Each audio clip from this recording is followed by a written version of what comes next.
ask Louise to introduce our young please.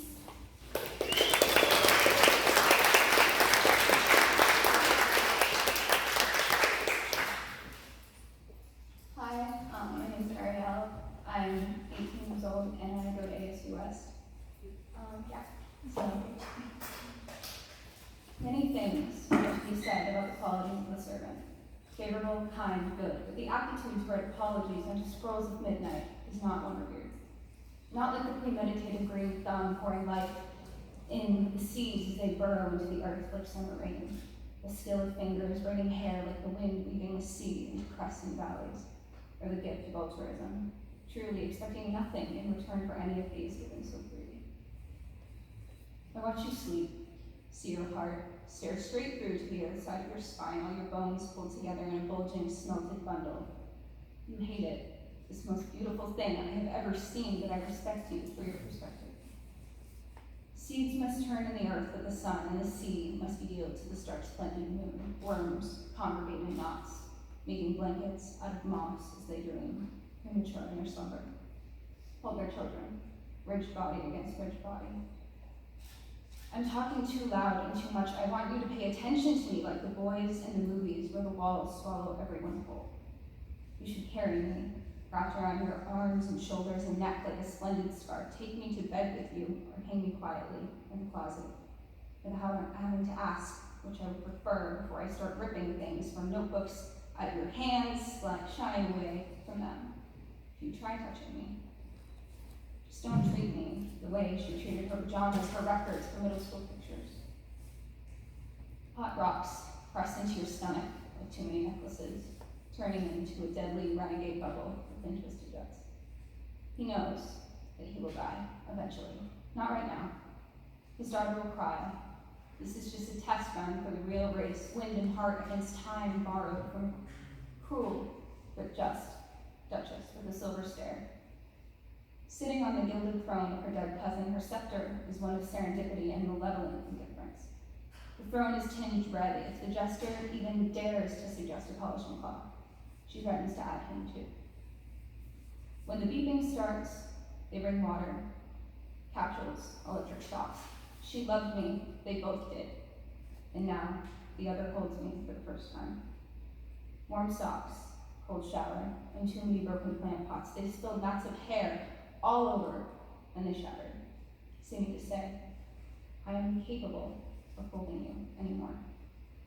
We will rise up, grasping, gasping desperately for desperate knowledge. Only the bravest are supposed to cry, the leader shouts, and the answer comes back in a scream. Paintbrushes leap up and paint him over. They leave nothing but a streaked sky, violets of melodies.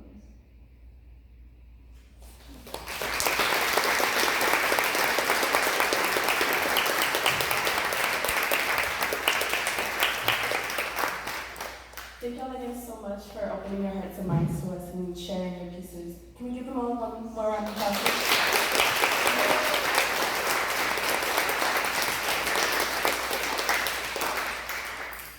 I have the honor of introducing our next speaker, Ashley Hare, my mentor and friend. Give her a round of applause, please.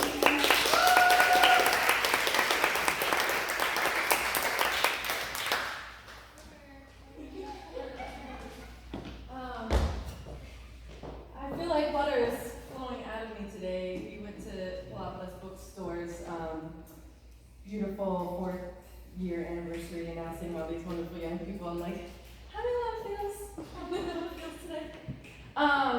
So water may flow from me, but that's okay. That's okay. So there's a couple of things that I want to say, but as I speak tonight, first and foremost, before I began with the task at hand that was given to me as an adult accomplice, I need to acknowledge that. Give me a second.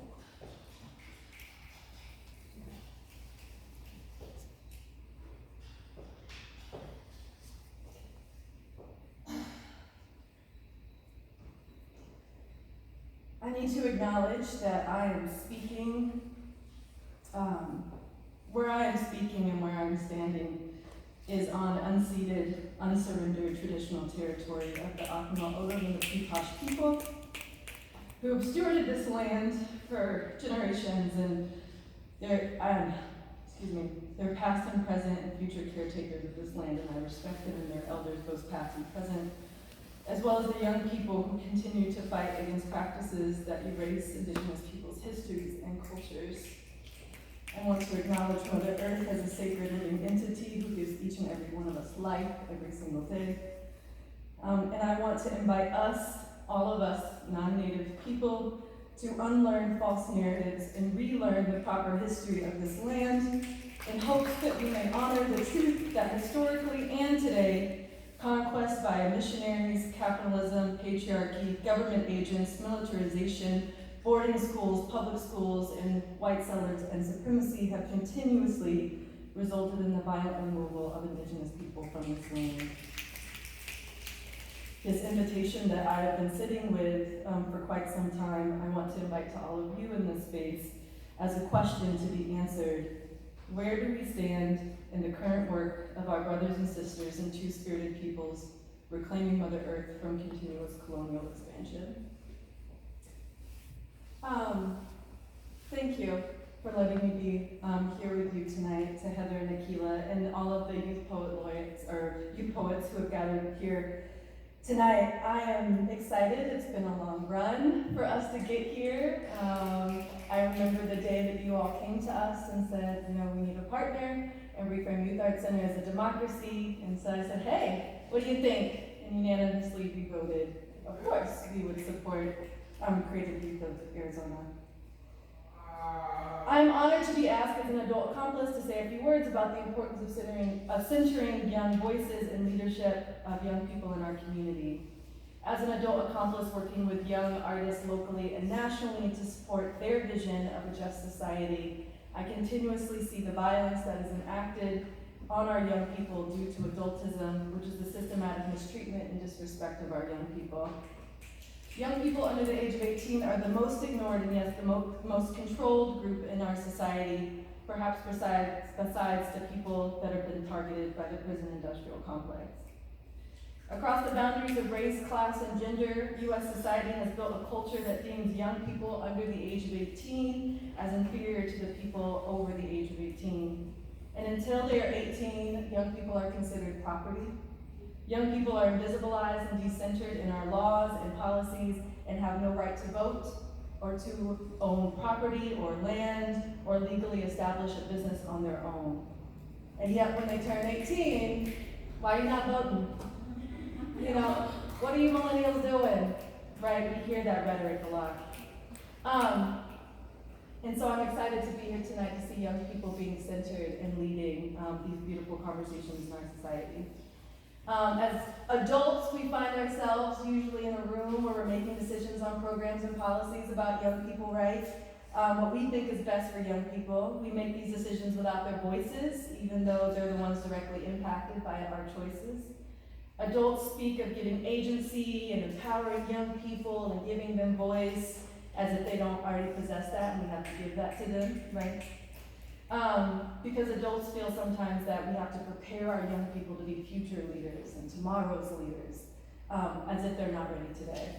However, because of my accomplices, some of them in the room tonight, and Heather and Akila, and young people that are working in the Creative Youth Development Movement nationally, what I am hearing from them is, no, we're here today, and we have knowledge today, and we have experience today, and this is our community and our life to live today. They are no longer willing to be tokenized for the benefit of adult charity galas without being able to stay and participate.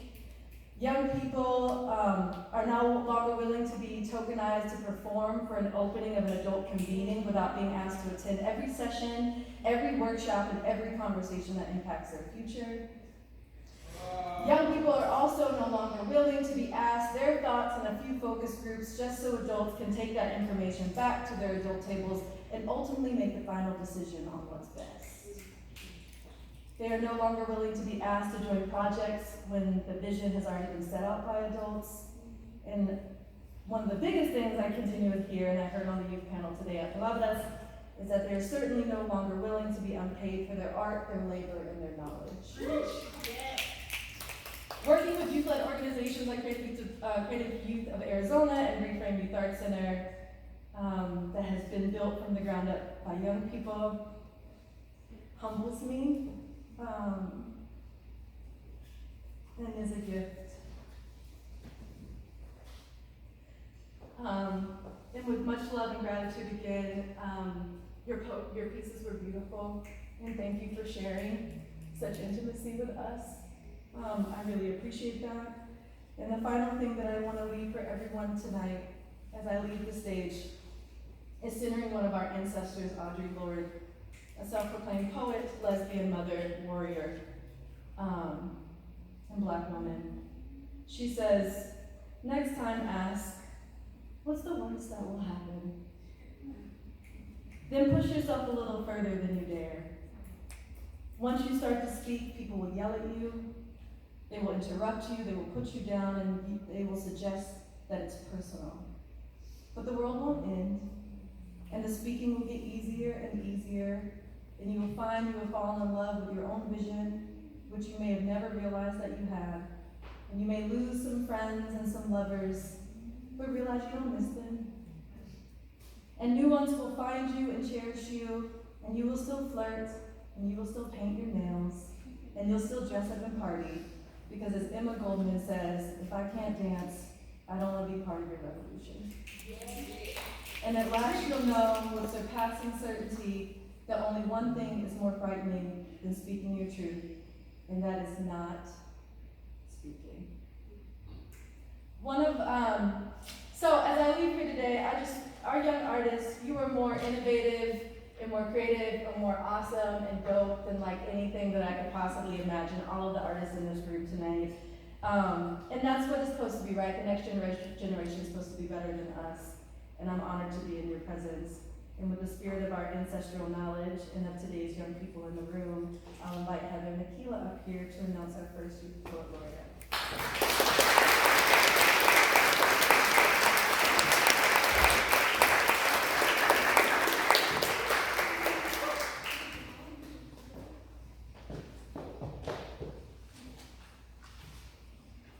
We love Ashley so much.